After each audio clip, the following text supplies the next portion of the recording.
देवर बहुत जवान और खूबसूरत था। मेरे शौहर की निस्बत वो ज्यादा ताकतवर था। मैं जब भी उसे देखती तो मेरे दिल को कुछ होने लगता।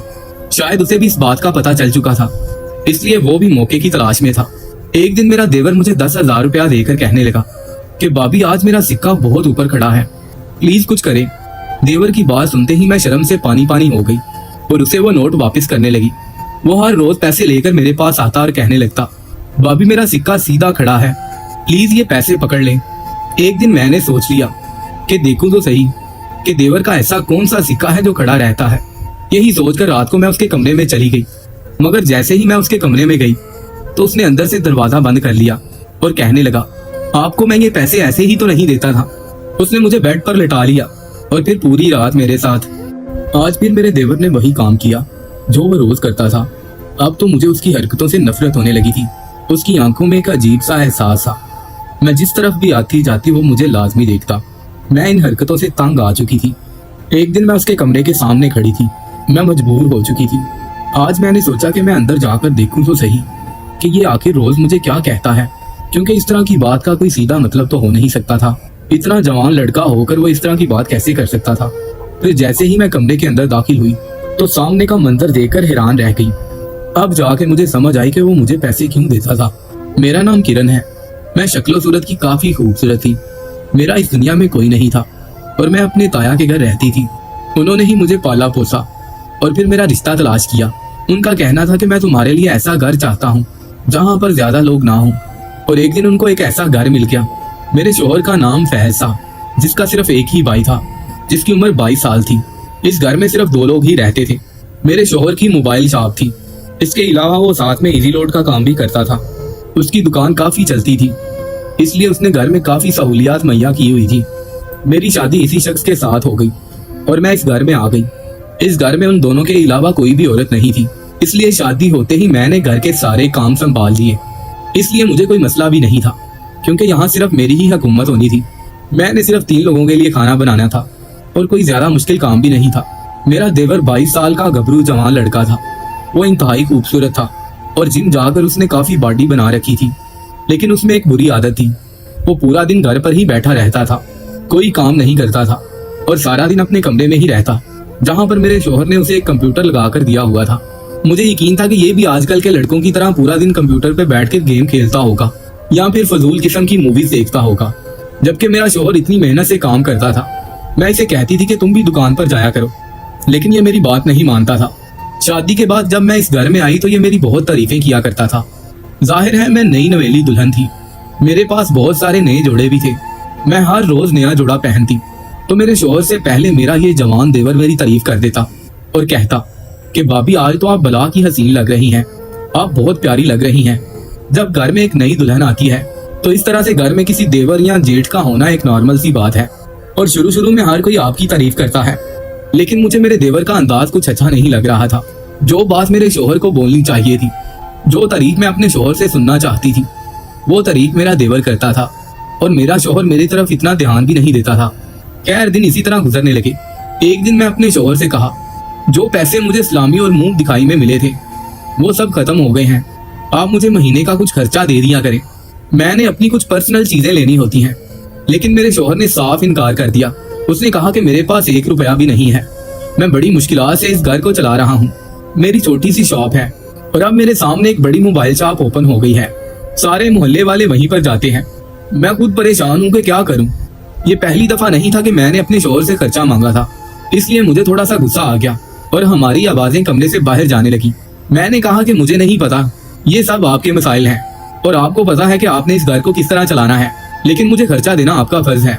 इस बात पर उसने मुझे बहुत सारी बातें सुनाई कि तुम मेरी बीवी हो, तुम्हारा काम मेरा साथ देना है और यहाँ तुम मुझसे हक ले रही हो जैसे मैं कोई गैर हूँ। अगर बात सिर्फ हक लेने की है तो फिर ठीक है, तुम्हारा मेरे साथ क्या काम है। वो इतना कहकर कमरे से बाहर निकल गया। सामने मेरा देवर खड़ा था। मेरी आंखों से आंसू निकल रहे थे। उसने ये सारा मंजर देख लिया। मुझे बहुत परेशानी होने लगी। मैं इस कश्मकश में थी कि ये मुझसे कोई सवाल ना कर ले, लेकिन उसने मुझसे कोई सवाल नहीं किया और अपने कमरे में चला गया। मुझे उस पर भी बहुत गुस्सा आने लगा। मैंने शाम को अपने शोहर से कहा, आपका जवान भाई है, आप उसको काम पर क्यों नहीं लगाते। घर में 2 कमाने वाले हो जाएंगे तो घर के हालात बेहतर हो जाएंगे। मेरा शोहर कहने लगा, ये मेरे माँ बाप का लाडला बेटा था जब वो इस दुनिया से चले गए, इस दुनिया से जाते हुए उन्होंने मुझसे कहा था कि इसका बहुत ख्याल रखना, इसकी तमाम ख्वाहिशात को पूरा करना। मैं उस पर कोई बोझ नहीं डालना चाहता, नहीं तो ये कहेगा कि माँ बाप दुनिया में नहीं है और बड़े भाई ने मुझ पर जुल्म करना शुरू कर दिया है। अभी तो ये सिर्फ 20-22 साल का है, 24-25 का होगा तो अपना कोई कारोबार कर लेगा, तब तक तुम्हें भी गुजारा करना होगा। मैंने अपने शौहर से कहा कि गुजारा कुछ वक्त का होता है, इतने सालों का नहीं। अगर आप मजबूर हैं तो ठीक है, मैं कुछ देर गुजारा कर लूंगी, लेकिन इतने साल मैं गुजारा नहीं कर सकती। अब तो मैं अपने घर भी नहीं जाती, क्योंकि वहां पर मुझे खाली हाथ जाना अच्छा नहीं लगता और मेरे हाथ हमेशा खाली ही रहते थे। दिन इसी तरह गुजर रहे थे जब एक दिन मैं हैरान हुई। मेरे देवर ने मुझे 10,000 रुपया दिया और कहने लगा, भाभी ये आपके लिए हैं। मैं हैरान रह गई। मैंने कहा कि तुमने ये पैसे कहाँ से लिए हैं?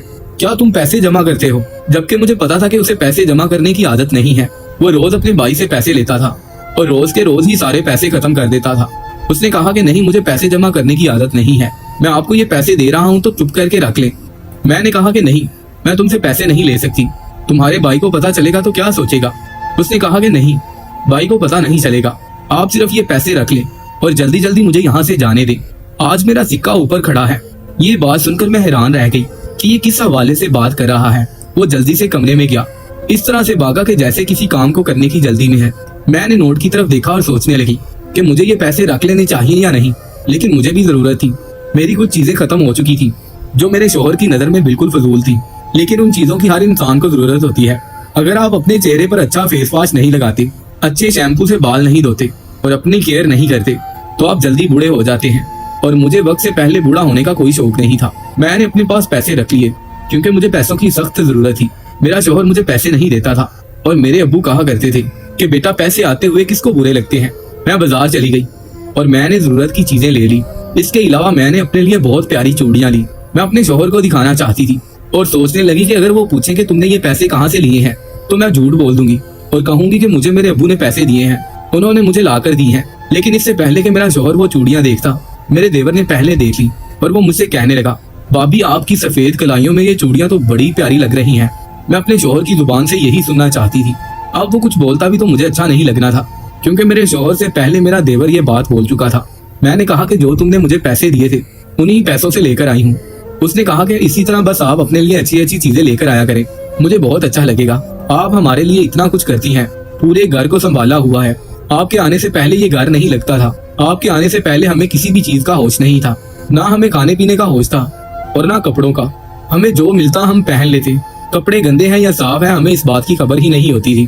खाना ठंडा है, गर्म है, कच्चा है या पका है, जिस तरह का भी मिलता था हम चुप करके खा लेते थे। मैं उसकी ज्यादा बातें नहीं सुनना चाहती थी क्योंकि मुझे अभी बहुत सारे काम थे। मैं वहाँ से बहाना बनाकर चली आई। अगले दिन फिर ऐसा हुआ कि उसने मुझे फिर 10,000 रुपए दिए और कहने लगा कि भाभी ये रख ले। मैंने कहा कि तुम्हारे पास इतने पैसे आते कहाँ से हैं? तो वो कहने लगा, भाभी आप उस बात को छोड़े, मेरा सिक्का ऊपर खड़ा रहता है। ये पता नहीं किस सिक्के की बात करता था। वो इस बात पर खुद ही हंसने लगा और मुझे अजीब अजीब नजरों से देखने लगा और फिर फटाफट अपने कमरे में चला गया। मैं हैरान रह गई। इसने मुझे फिर से 10,000 रुपए दिए थे। जब से मेरी शादी हुई थी मेरे शौहर ने भी मुझे इतने पैसे नहीं दिए थे, तो फिर ये इतने सारे पैसे कहाँ से लेकर आ रहा था? और अगर इसके पास इतने पैसे थे तो ये अपने भाई को क्यों नहीं देता था? वो बेचारा अपनी दुकान को लेकर इतना परेशान था। मेरा देवर कहने लगा कि आप इन पैसों के बारे में किसी को मत बताना। मुझे पैसे मिल रहे थे तो मुझे भी किसी को बताने की क्या जरूरत थी, लेकिन मुझे बहुत ही ज्यादा अजीब लग रहा था। कहीं ये कोई ऐसा काम तो नहीं करता था जिसकी वजह से बाद में इसको भी पछताना पड़ता और मुझे भी, क्योंकि ये तो पूरा दिन अपने कमरे में ही बैठा रहता था। दिन में एक दफा ही घर से बाहर जाता था, लेकिन वो भी 5-10 मिनट के लिए। इतने सारे पैसे आखिर ये लाता कहाँ से था? जहाँ तक मैंने इसके बारे में सुना था ये कोई इतना जिम्मेदार इंसान नहीं था। इसने सारी जिंदगी ऐसे ही गुजारी थी। घर में छोटा होने की वजह से ये सबका लाडला था। सब खानदान वाले कहते थे कि ये पता नहीं क्या बनेगा, क्योंकि ये इंतहाई गैर संजीदा लड़का था और इतना समझदार भी नहीं था। सब यही कहते थे कि न जाने ये कमाएगा भी या नहीं, लेकिन वो कहते हैं ना कि आप आम खाएं दरख्त नहीं गिरे। मैंने भी यही किया और इसके बारे में सोचना छोड़ दिया। मुझे वो पैसे दे रहा था, मुझे अब इन बातों से कोई लेना देना नहीं था। एक दिन मेरे शौहर ने मेरे पास इतने सारे पैसे देख लिए। मुझे झूठ बोलना पड़ा। मैंने कहा कि मेरी अम्मी ने मुझे पैसे पकड़ाए हैं, लेकिन मेरे शौहर को शक पड़ गया और कहने लगे, तुम्हारी अम्मी तुमसे ज्यादा समझदार हैं, तो वो तुम्हारे पास पैसे क्यों रखवाएंगी? और उनसे कहो कि वो तुम्हारे पास पैसे ना रखवाएं। अगर तुमने कहीं बीच में से खर्च कर दिए तो फिर वो बातें करेंगे कि शायद उसका शौहर उसको पैसे नहीं देता जो ये हमारे पैसे खर्च कर रही है। मेरे शौहर को ना सिर्फ मुझ पर शक हो गया था, लेकिन वो शायद कुछ कहना नहीं चाहता था, लेकिन उसे पता चल गया था कि मैं उसे झूठ बोल रही हूँ। मैं काफी शर्मिंदा हुई और फिर मैंने सोच लिया कि अब मैं देवर से 1 रुपया नहीं लूंगी। मेरा देवर न जाने कहां से पैसे लेकर आ रहा था। आज फिर वो मेरे पास पैसे लेकर आया, लेकिन मैंने पैसे लेने से इनकार कर दिया, जिस पर वो कहने लगा, भाभी आपको ये पैसे लेने होंगे, मैंने आपके लिए ही रखे हुए थे। मैं हैरान होने लगी कि ये मुझे इतने सारे पैसे क्यों देता है, कहीं ये चोरी तो नहीं करता। लेकिन वो तो सारा दिन घर में पड़ा रहता था, तो फिर चोरी कहाँ से करता। एक दिन मैं टीवी लाउंज में बैठी टीवी देख रही थी। टीवी पर एक प्रोग्राम चल रहा था जिसमें एक शख्स एक औरत को बहुत सारे पैसे देता है। एक दिन वो उसके पास आकर कहने लगा कि मैं तुम्हें बिला वजह तो पैसे नहीं देता, मैंने आखिर में अपना मकसद भी तुमसे पूरा करना था। इस ड्रामे में ये दिखाया जा रहा था कि कभी भी किसी से बिला वजह पैसे नहीं लेने चाहिए, क्योंकि बगैर किसी वजह के कोई भी किसी को पैसे नहीं देता। ये बात मेरे दिल में बैठ गई और मैं सोचने लगी कि मेरा देवर चाहे मुझे पैसे देता है, लेकिन है तो मेरे लिए गैर ही, मेरा तो कुछ नहीं लगता। उसके साथ खून का रिश्ता मेरे शोहर का है, लेकिन मेरा तो नहीं ना। और फिर ये मुझे चोरी पैसे क्यों देता है, अपने शोहर के सामने क्यों नहीं देता और उसको बताने से भी मना क्यों करता है। किसी दिन अगर मेरे शोहर को पता चल गया तो बहुत बड़ा फसाद हो जाएगा। हमेशा उसी बात को छुपाया जाता है जो गलत होती है, इसलिए मुझे कुछ ना कुछ करना चाहिए। मैं इसी बात को सोच रही थी कि मेरा देवर तो पूरा दिन अपने कमरे में बैठा रहता है और कहता है कि मेरा सिक्का ऊपर खड़ा है। जैसे ही वो मुझे ये लफ्ज कहता है तो फटाफट अपने कमरे में चला जाता है। आखिर वो किस सिक्के की बात करता है, ऐसा कौन सा सिक्का है जो खड़ा रहता है। आज मुझे उसका सिक्का चेक करना चाहिए। मेरे शोहर ने कहा था कि तुम्हें उसके कमरे में जाने की कोई जरूरत नहीं है, उसे खाना वगैरह बाहर ही दे दिया करो, और अगर उसे कोई चीज पकड़ानी हो तो बाहर से ही पकड़ा दिया करो। ये इस घर का असूल है। मेरे शोहर की बात भी बिल्कुल ठीक थी, घर में इस तरह का माहौल होना चाहिए।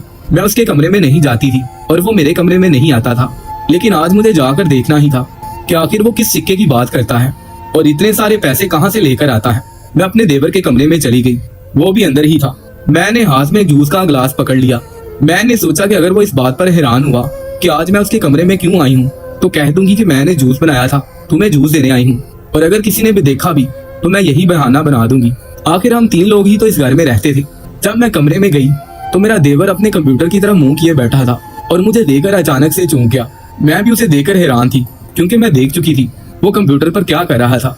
अब मुझे पता चला कि वो इतने सारे पैसे कहाँ से लेकर आ रहा था। वो दरअसल घर में बैठकर क्रिप्टो करेंसी और स्टॉक मार्केट का काम कर रहा था। मैं उसे देखकर हैरान रह गई। मुझे देखकर वो धीमे सी आवाज में कहने लगा, भाभी प्लीज भाई को कुछ ना बताना। लेकिन मैं उसके करीब जाकर बैठ गई और मैं उसकी आंखों में देखकर कहने लगी कि ऐसी बात तो तुम्हारे भाई को फौरन पता चलनी चाहिए, ताकि उसको भी पता चले कि उसका भाई कितना अच्छा काम कर रहा है। मेरा देवर अपने कमरे में बैठकर कुछ भी गलत नहीं करता, बल्कि वो ऑनलाइन अर्निंग करता है। और जब भी किसी कॉइन का रेट ऊपर जाता तो वो अपनी जुबान में कहता था कि आज सिक्का ऊपर खड़ा है, क्योंकि वो मुझे सच नहीं बताना चाहता था, इसलिए बस यही बोल देता था। इस तरह उसे पैसे भी मिल जाते थे और वही पैसे निकलवाने के लिए वो दिन में 1 दफा घर से बाहर जाया करता था। फिर वो कहने लगा कि भाभी जब आप अपनी जरूरियात को पूरा करने के लिए भाई से पैसे मांग रही थी, लेकिन वो आपको दे नहीं रहे थे, तो मुझे बहुत बुरा लगा था, क्योंकि आप हमारे पूरे घर को संभाल रही थी, हमारे सारे काम कर रही थी, आपकी जरूरियात को पूरा करना हमारी जिम्मेदारी थी। लेकिन भाई आपको पैसे नहीं दे रहे थे, इसलिए मैंने सोचा कि मैं रोज आपको पैसे दिया करूंगा, क्योंकि आप न सिर्फ मेरी भाभी हैं बल्कि मेरी माँ जैसी हैं। मेरा देवर कहने लगा कि ये काम उसने YouTube से सीखा था और पहले भी इस काम के बारे में अपने भाई से बात की थी और उसे पूछा था कि मैं ये करना चाहता हूँ, मुझे कुछ पैसों की जरूरत है। लेकिन मेरा भाई इस काम को अच्छा नहीं समझता था और वो यही समझता था कि मैं सारे पैसे जाया कर दूंगा, इसलिए उसने मुझे पैसे देने से इनकार कर दिया। इसलिए भाभी मैंने आपसे कहा था कि आप भाई को मत बताना। मैंने वादा कर लिया कि मैं नहीं बताऊंगी, लेकिन मैंने उसको शाबाश दी कि ऑनलाइन अर्निंग करना कोई बुरी बात नहीं है और आजकल तो हर कोई अपने घर में बैठकर पैसे कमा रहा है। उस दिन के बाद मेरी सोच मेरे देवर के मुतालिक चेंज हो गई और मैं अपने देवर का बहुत ख्याल रखने लगी। वो तो मुझे अपनी बड़ी बहन समझता था और मेरे लिए वो छोटे भाई जैसा ही था। लेकिन फिर आहिस्ता आहिस्ता मैंने ये बात अपने शोहर को बता दी। मेरे शोहर को ये सुनकर बहुत खुशी हुई। एक दिन मेरा देवर बहुत सारे पैसे लेकर आया, वो पैसे लाखों में थे और कहने लगा, भाई मैंने सोचा था कि मैं जिस दिन इस काम से अमीर हो गया मैं सारे पैसे आपके सामने रखूंगा। ये ले सारे पैसे, आप इन पैसों से जो मर्जी करें, आप मेरे बड़े भाई हैं और बाप की जगह हैं। खुशी से मेरे शोहर की आंखों में आंसू आने लगे। इसके बाद मेरे शोहर ने अपनी दुकान बेचकर इसी काम में पैसे लगा दिए और आज हमारे पास अपना बहुत बड़ा घर है और गाड़ी भी। इस स्टोरी से हमें ये सबक मिलता है कि कभी कभी हमें रिस्क लेना चाहिए। अगर हम उसमें कामयाब हो जाएं, तो हम रातों रात अमीर हो सकते हैं।